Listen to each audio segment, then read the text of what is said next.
Art Goes to School of the Delaware Valley.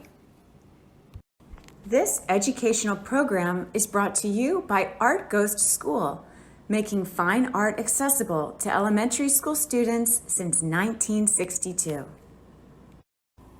George Braque, Purple Plums. Lesson highlights: Cubism, still life, and abstract art. George Braque, Purple Plums. This painting was created in 1935 and is housed in a private collection in Iddleston, New York.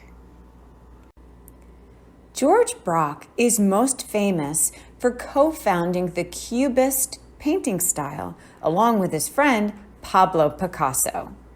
Cubism aims to show multiple viewpoints of a subject all at one time in a flat, two-dimensional way. Here in Braque's still life painting Purple Plums, the objects look more like geometric shapes rather than realistic images. His still life paintings are so abstract that they are viewed as the essence of the object rather than true representations. Braque preferred to focus on pictorial space and composition. In blue, we're asked, what shapes can you find?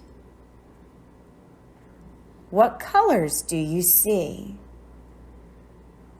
If you could give this painting a title, what would it be?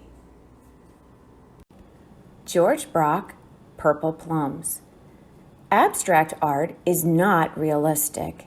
It doesn't represent objects or people as we know them from the world around us. Abstract art is often based on shapes, lines, and colors to create moods. Below, we see 3 examples of abstract art. Can you find the abstract sculpture? Beneath the painting of Purple Plums, we read about realistic paintings. So realistic paintings appear lifelike and believable, just the way we know them to be. Realistic paintings are the opposite of abstract. Can you find examples of realistic art in our Art Goes to School portfolio? Which painting style do you prefer and why? Still life paintings are works of art depicting inanimate, non-living subject matter.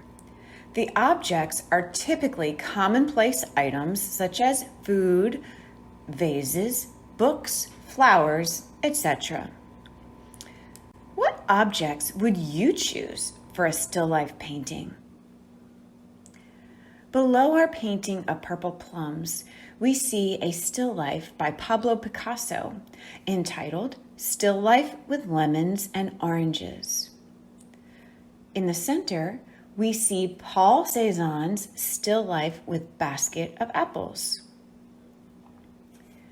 Paul Cézanne had the greatest influence on Braque's painting style. Can you see similarities in the 2 paintings?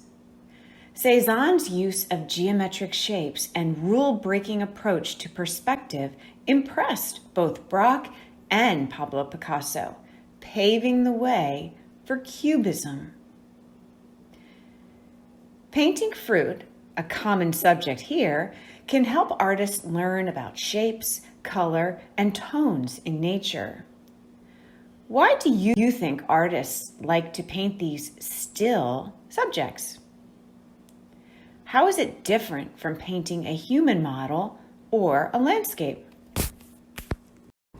Cubism was an innovative art movement pioneered by George Braque and Pablo Picasso in the early 1900s. Cubist artists began to look at subjects in new ways in an effort to depict 3 dimensions on a flat canvas. They would break up the subject into many different shapes and then repaint it from different angles. Cubism paved the way for many modern movements of art in the 20th century. In the middle of the slide, we're asked, how do you identify Cubism? Here are some tips. Cubist paintings are abstract. There is a broken mirror effect. The images look rearranged. They're geometric. There is more than one view, and shapes are simplified. On the left, we have a Cubist painting by Pablo Picasso titled Violin and Grapes. On the right, Houses at L'Estaque by George Braque. Beneath these images, in orange, we read, "Here we see paintings by the founding fathers of Cubism. Their work was so similar for a period of time that one could not distinguish between the two." In white, we're asked, why do you think Cubism influenced future modern art movements? What inspires your creativity? Our final slide for George Braque's Purple Plums gives us activities to try. The first is create a still life painting of your own. Select objects, arrange them on a table, and let your creativity flow. The second activity, find still life and Cubism coloring pages online, like the one shown here. The third activity, do your own research on Picasso and Braque.